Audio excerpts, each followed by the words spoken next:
Welcome to The Explainer.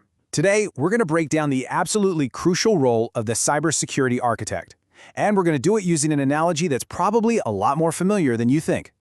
All right, so here's what we've got on tap. First, we're going to meet our two architects. Then, we'll dive into this really unique and, kind of paranoid mindset you need for this job. After that, we'll check out their tools, unpack the single most important rule they live by, and finally, take a quick tour of the digital world they protect. You know, to really get what a cybersecurity architect does, we first have to back up a step and get a handle on the basic job of any architect. Right. We all know what a building architect does. They dream up and design houses, skyscrapers, the physical world all around us. But what if I told you their digital counterpart is just as critical for making sure our online world doesn't come crumbling down? And what's really fascinating is that both of these jobs start in the exact same spot, listening to what people want and turning that vision into a real plan. It doesn't matter if you're building an office tower or a secure banking app. It all starts with understanding what people need it to do. And this is where you see that crucial split, right? The architect is the big picture planner, the one who creates that master blueprint. Then you have the engineers and the contractors, the folks who actually build it. In the real world, it's plumbers and electricians. In the digital world, it's your network engineers and software developers. They're the experts who make the plan a reality.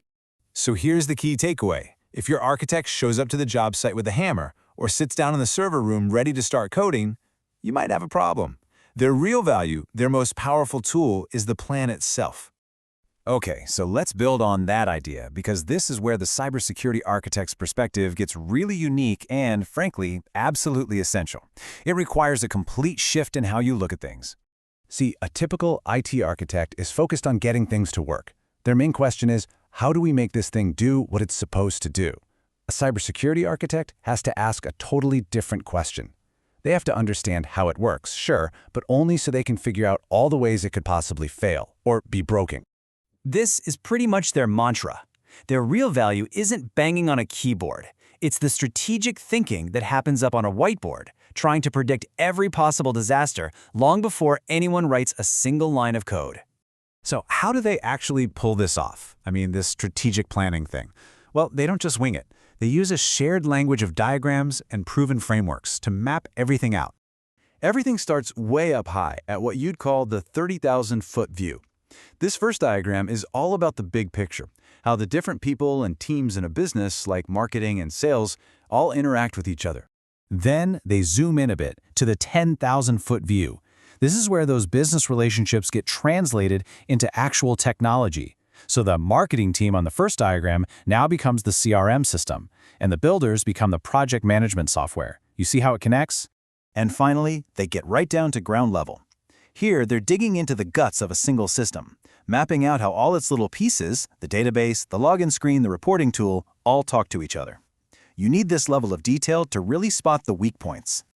So, once they've got this incredibly detailed map of the system, architects don't just start making up security rules. No way. They use established frameworks. And honestly, the best way to think of these is like building codes for a house. They're a set of rules that ensure all the essential safety features are built in from the start. A perfect example of this is the framework from NIST. That's the U.S. National Institute of Standards and Technology. Just think of it as a complete security playbook. It walks you through this constant cycle. First, you identify what you need to protect. Then you protect it. You have to be able to detect when something goes wrong, respond to it immediately, and finally, recover your systems. It's a loop that makes sure nothing gets missed. Okay, this next part, it might just be the single most important concept in all of cybersecurity architecture.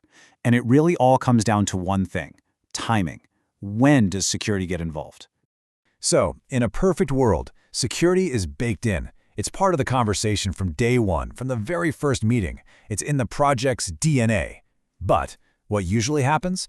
Well, security gets bolted on at the end. The system is pretty much built, and then someone calls in the architect and says, "Hey, can you make this secure?" It is so much less effective and way more expensive. I mean, this analogy just says it all, doesn't it? Trying to secure a complex system after it's been built is just like that. It is so much harder, so much more expensive, and a lot of the time, the critical flaws are already locked in. It's almost impossible to fix it properly.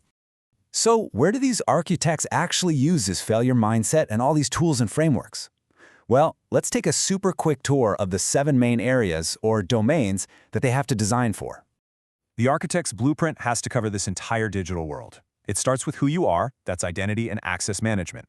Then it's about protecting what you're using, like your laptop or phone. That's endpoint security. They have to secure all the pathways in between. That's your network and application security. Of course, they have to protect the information itself, data security. But it doesn't stop there. They also have to be constantly watching for trouble. That's security monitoring. And have a plan ready for when something bad does happen, which is incident response. So at the end of the day, it all boils down to this. Real digital safety isn't some feature you can add on later. It's not a coat of paint. It has to be part of the foundation, just like with a house. And that leaves one last question, really, for you to think about. In your world, is security just an afterthought, or is it truly part of the blueprint?